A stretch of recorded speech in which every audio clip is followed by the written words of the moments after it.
ഗുലാം മുസ്തഫ ഹാജി. പിന്നെ ഇവിടെ ഞങ്ങൾ വന്നത്, ഞങ്ങൾ എൻ്റെ സ്വന്തം നാട് ഇവിടെ ഇല്ല, വാപ്പായിട്ട് ഇവിടെ വന്ന് ഇതാക്കിയിട്ടുള്ളതാണ്. ഞങ്ങൾ ഹൈദരാബാദിൽ ഗുൽബർഗ ഡിസ്ട്രിക്റ്റിലാണ് ഞങ്ങളുടെ സ്ഥലം, വാപ്പടെ. അങ്ങനെ പിന്നെ അവിടെ നിന്ന് ഇവിടെ ഈ കരിയന്നൂർ പാലമുണ്ടല്ലോ, അതിന് വേണ്ടിയിട്ടുള്ള വന്നതാണ്. വാപ്പ ഒരു എഞ്ചിനീയറായിരുന്നു, അപ്പോൾ അതിന് വേണ്ടിയിട്ട് ഇവിടെ വന്നതാണ്. അങ്ങനെ കൽക്കത്തയിലിരുന്നവരുടെ ഓഫീസും കാര്യങ്ങളുണ്ട്. ഇത് നല്ലൊരു കൃഷി സ്ഥലമാണ്, നെൽപ്പാടാണ്. അത് നന്നായിട്ട് ഉണ്ടായിരുന്നു. ഇവിടെ ഗംഭീരമായിട്ടുള്ള ചില പരിപാടികൾ, ഇതിൽ കാളൂട്ട് എന്ന് പറഞ്ഞിട്ട് നടക്കുന്ന, അപ്പോൾ പലയിടത്തും നടക്കുന്നുണ്ട്. അതിനായിട്ട് നല്ല ഗംഭീരമായിട്ട് നടന്നിരുന്നൊരു സ്ഥലമാണത്. ഇത് വളരെ നന്നായിട്ട് വളരെ ദൂരുന്ന ആൾക്കാരൊക്കെ കന്നൊക്കെ വരലുണ്ട്. ഞങ്ങൾക്ക് ഈ പറമ്പ് ഞങ്ങളല്ല, അന്ന് അവിടെ നമ്പൂരാരുടെ പറമ്പായിട്ടാണത്. അന്ന് തറവാട് അവിടെ മേൽഭാഗത്താണ്. അവിടെ കന്നൊക്കെ അവിടെ കെട്ടിയിട്ടാണ് ഒരു വരിക. പിന്നെ രാവിലെ ഇങ്ങോട്ട് അഴിച്ചു കൊണ്ടുവരും. കന്ന് ഒഴിച്ചു കൊടുത്തിട്ട് ഇവിടെ ഒന്നും ഈ പരകളൊന്നുമില്ല, ഒക്കെ തെങ്ങും പറമ്പാണ്, മൊത്തം തെങ്ങും പറമ്പാണ്. തെങ്ങും പറമ്പിൽ ഒക്കെ കെട്ടിയിട്ട് ആണ് അവർ പിന്നെ രാവിലെ കൊണ്ട് വന്നിട്ട് ഇവിടെ തന്നെ ഇരുന്ന് കുറ്റി, അന്നിനെ വെച്ച് കിട്ടുന്ന കുറ്റി ഇവിടെ തന്നെ ആയിരുന്നു. അത് നീർമൂല, അത് അവിടെ നിന്ന് അങ്ങനെ തിരി. ഈ കോമ്പൗണ്ട് ഇപ്പോൾ വിളച്ചിട്ട് ഏകദേശം അത് കണ്ടം മുഴുവണ്ടത്. പിന്നെ കുറേ കാലത്ത് നിന്നിട്ട് അത് നരച്ചു.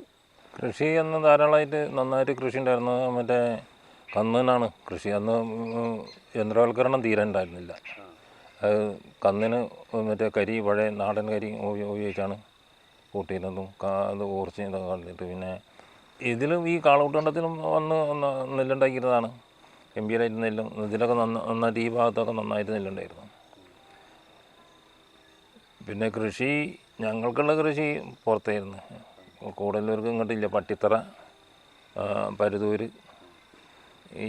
ഈ പുഴയുടെ ഈ തീരം ഒക്കെ കൃഷി ഉണ്ടായിരുന്നു. അതൊക്കെ അടുത്ത കാലമായിട്ടാണ് ഒഴിവായത്. പിന്നെ ഇവിടെ നെൽകൃഷി നല്ല കാര്യമായിട്ട് നടന്നിരുന്ന സ്ഥലമാണ് ഇവിടെ ഈ കൂടല്ലൂർ. അത് ഇപ്പോൾ ഇവിടെ തിയേറ്റർ ഉണ്ടല്ലോ, ആ തിയേറ്ററിൻ്റെ അവിടെ നിന്നുകൊണ്ട് ആ തെക്ക് ഭാഗത്ത് നിന്നുകൊണ്ട് ഈ ഭാഗം വരെ ഇങ്ങനെ ഇവിടെ റോഡുണ്ട്, അതുവരെ ഒരു ദിവസമാണ് പണിയെടുക്കുക. അന്നൊരു 10-100 പേര് കന്ന് ഉണ്ടാവും. മഞ്ഞപ്പുറ ശ്രീധരമേനാണ് കൊണ്ടുവരിക.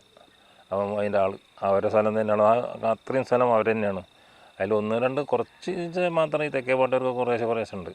മറ്റുള്ള സ്ഥലത്ത് നിന്നിട്ട് ഒന്നായിട്ടൊരു ഏറും. പിന്നെ കന്നുണ്ടാവും 10-100 ഏറ് കണ്ട് അതിൽ നല്ല കന്നുകളെ നോക്കിയിട്ട് തിരഞ്ഞെടുത്തിട്ട് ഇപ്പോൾ ആ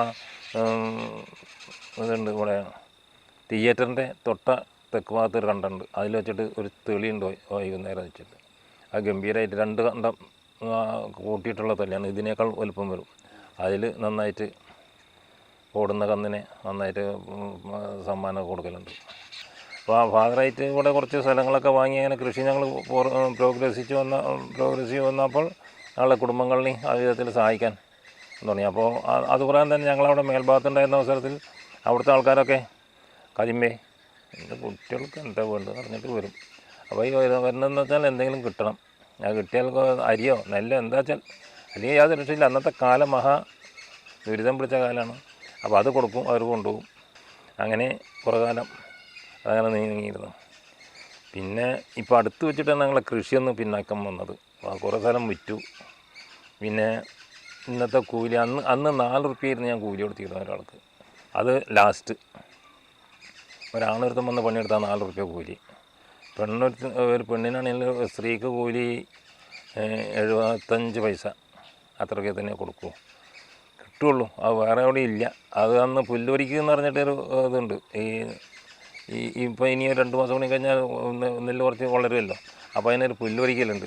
അതിന് 3.5 അണയാണ് ഒരു സ്ത്രീക്ക് കൂലി. അപ്പോൾ അവിടെ കുട്ടിയാസം മുസ്ലിം എന്ന് പറഞ്ഞാൽ ഞങ്ങളെ റിലേഷനിലുള്ള ഒരാളുണ്ട്. ഒരു 5-10 ആളെ പഠിക്കാണ്ടാവുള്ളൂ. കുണ്ടിയക്കാർക്ക് എന്ന് പറഞ്ഞാൽ കുണ്ടക്കാപ്പറമ്പിക്കാരെന്ന് പറഞ്ഞാൽ അവർക്ക് 10-100 ആൾ പണിയെടുക്കണം, എന്നെങ്കിൽ അവരുടെ തീരുള്ള ആ വെള്ളാങ്കുളം സ്ഥലത്ത് നിന്ന് കൊണ്ട് വന്നിട്ട് ഇവിടെ കൂടല്ലൂർ വന്നിട്ടാണ് അവസാനിക്കുക. അപ്പോൾ ഇവരെ കുട്ടിയാസം മുസ്ലിം എന്താ ചെയ്ത് വെച്ചാൽ മൂപ്പര് നേരത്തെ വിളിച്ചിട്ട് പണിയെടുപ്പിക്കും. 3 അണ കൂലി. അപ്പോൾ 3 അണ കൂലിയാകുമ്പോൾ അത് കുറച്ച് കണ്ടായാൽ അതിന് കുറച്ച് ആൾക്കാരാണ് ഒഴിവാക്കും കൂടി ഒരു 3.5 കൂലി വെച്ച് കൊടുക്കും. അപ്പോൾ കുറച്ചാൾ ഒരു 5-10 ആൾക്കാരുണ്ട്, 10-20 ആൾക്കാർ ആദ്യം ഉണ്ടാവും. അത് കഴിഞ്ഞാൽ പിന്നെ ഒരു 5-10 ആൾക്കാരെ വെച്ചിട്ട് ഒരു 3.5 കൂലിക്കണ്ട് വെക്കും.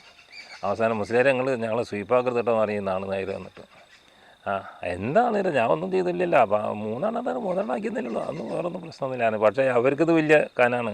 10-100-200 ആൾക്കാർ പുല്ലുപറിക്ക് വരണം, അത്രയും ഉണ്ട്. ആ മണ്ണിമ്പലത്തിൻ്റെ അവിടെ നിന്ന് തുടങ്ങിയിട്ട് ഇവിടം വരെ കൃഷിക്കുള്ള ആൾക്കാർ. അപ്പോൾ അവസാനത്തെ വക്കൽ ഒരു 4 ആക്കിയിട്ട് അവിടെ നിർത്തും. അതോടുകൂടിയിട്ട് അവരെ പണി നിർത്തും. ഈ 4 2 ആൾക്കാരും 2 ദിവസമേ കൊടുക്കണ്ടുള്ളൂ. അതോടുകൂടി അവരെ പുല്ലുപറി വരുന്നത്. പിന്നെ പുണ്യക്കാർ എല്ലാവർക്കും ഈ 4 പ്രകാരം കൊടുക്കണം. അങ്ങനത്തെ ഒരു സാഹചര്യം ഉണ്ടാക്കി തീർത്തിരുന്നു. കൃഷിയിൽ അത് വളരെ ഇരുന്നത് അത് ഇന്നും അത് ആൾക്കാർക്ക് അറിയും ചെയ്യും.